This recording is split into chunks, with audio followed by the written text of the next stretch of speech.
Our trip to World Cup finals was an adventure to say the least, dealing with things like snow, driving through the night in the mountains. We did end up making it after 15 hours. We were on over 24 hours with no sleep. We went straight into testing on Wednesday, and so it was a little bit of a struggle.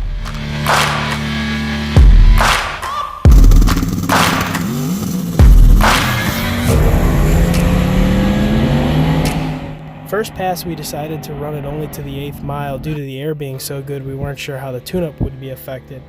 It ran so much slower than we anticipated, so we knew something was wrong right away and began digging into it. After looking over the log, we found cylinder 8 was dropping out. My good buddy George Benson ran down to Haltech for us and picked up a couple of coils. We threw one on cylinder 8, hoping this would take care of the issue. We also decided to turn it up quite a bit to the 60 foot as 124 just wasn't going to cut it.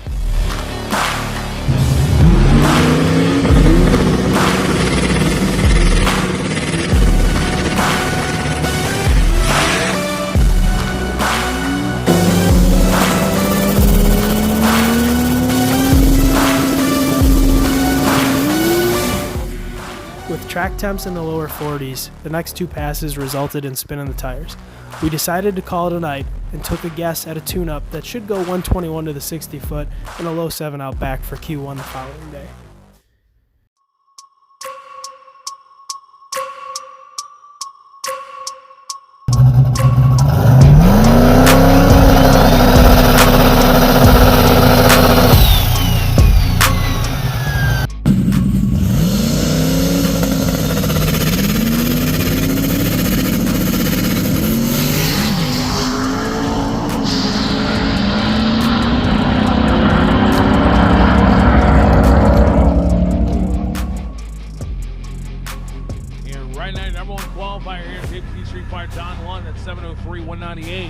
A couple cars knocking on the door of the 6 like Ryan Zell at 704 with no parachutes.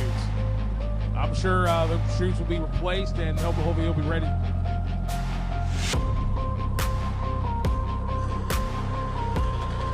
we go. Don Wayne's Hall. And not enough heat over James Hall, but there goes Conway, that CTS V, top of the racetrack with a 738 at 178 miles an hour. So we were pretty spot on with our 60 foot. It was a conservative 121. We wanted to make sure we got down the track. 8th mile was a little bit low as far as mile an hour for what we were shooting for. And quarter mile an hour was down because I'm a goof and I threw the chute a little early, so that hurt us there. We got back and looked over the log and found that cylinder 8 had been fixed with the coil pack. However, now we had a few other cylinders that were dropping out. And that was really the theme of the entire weekend, was trying to figure out this whole cylinder issue, which continued to get worse as we added more boost.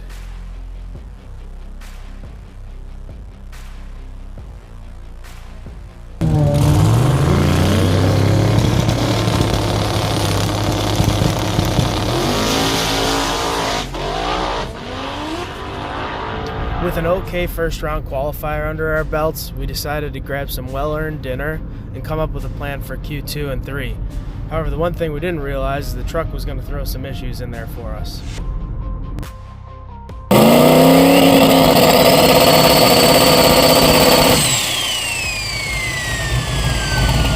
The Ford Mustang, couple domestics going at it here. They're qualified 10 and 11, about 500 of a second behind each other.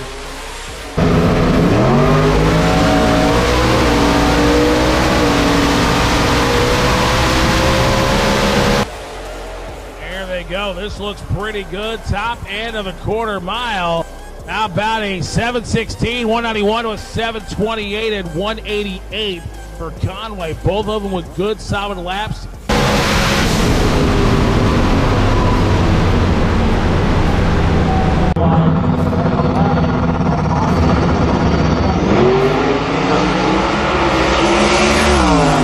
Q2 went well. We were able to get boosting a little bit sooner, which got us the better 60 foot. However, the mile an hour outback was still lower than expected, which left us still searching through the EGTs trying to figure out why they were dropping out. This round wasn't quite as bad, however, it was still there. We made the mistake of opting out of Q3. It was getting later and colder, and we expected the track to go away. However, watching the rest of the people run in our class, that wasn't the case. So we really needed to step it up for Q4 the following day.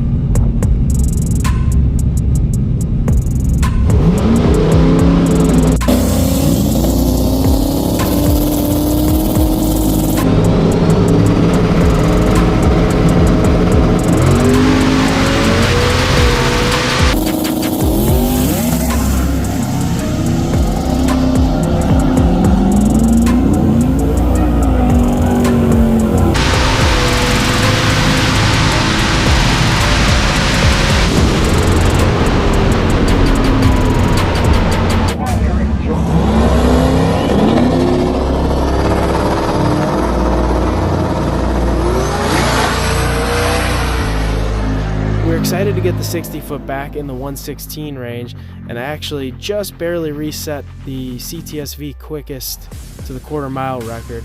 However, looking at the EGTs, they were breaking up much worse than before. This led us to make a mistake for Q5. We pulled total boost out of it, hoping to see the EGT issues smooth out or go away. Looking back at it now, I wish we wouldn't have done that because it led us to the last qualifier. We weren't able to go any quicker.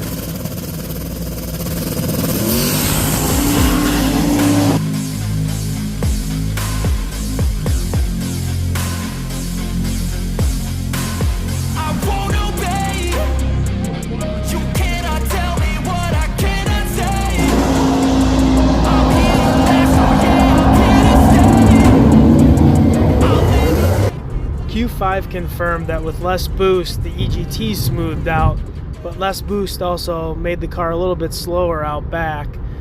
This put us at the number 16 spot. However, now we were pretty sure we had spark blowout.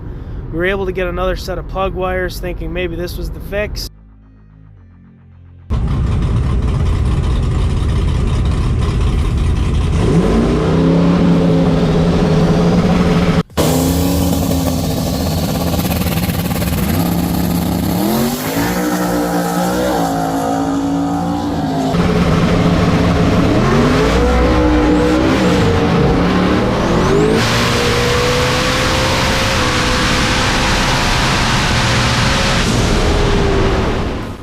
Hit it a little too hard out the gate and spun the tires. I got back into it to see if the plug wires had fixed our issue, and it hadn't. Good news is we were able to drive the car back into the box and made it all the way home. Got to give a big shout out to David for all his help along the way and making the trip. Shout out to Alan for helping from afar and everything throughout the year. And of course Katie for supporting me and always pushing me to go faster. I can guarantee you we'll be back next year faster than ever.